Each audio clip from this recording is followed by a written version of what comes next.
Now let's look at this example. It says, what is square root of 300 plus square root of 48 minus 2 square root of 25 in the form of a root 3, where a is an integer? Alright, now the first thing you have to do is to write each surd in the form of root 3 or square root of 3. So let's begin with writing square root of 300 in form of root 3. Square root of 300,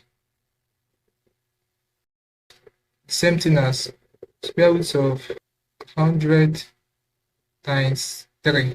So when you separate the square roots, this is something as square root of 100 times square root of 3. So square root of 100 will give us what? 10. So we have 10 root 3. Okay, now let's express square root of 48 in terms of root 3. So for square root of 48 is the same thing as square root of 16 times 3. So when you separate, you're going to have square root of 16 times square root of 3. Square root of 16 is 4. We have 4 root 3. Now lastly, when you have, let's express a value of 2 root 75 in surd term of root 3. When you do this, you're going to have 2 root 75, the same thing as 2 root 25 times 3. Now, when you separate the square roots, the same thing as 2 times root 25 times root 3. Okay, so this will give us, square root of 25 will give us 5. So 5 times 2, we're going to have 10 root 3.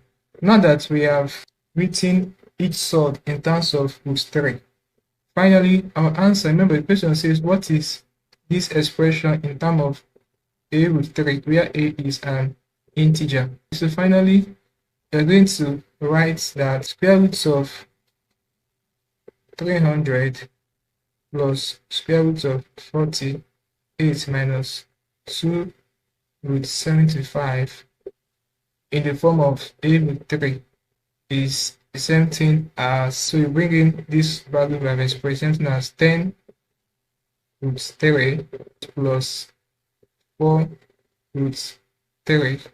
Okay, we have minus 10 root 3. Now when you reach at this point, you then sum them, leaving the root 3. 10 plus 4 give us 14. 14 minus 10 will give us 4. Okay, so our final answer will be 4 root 3.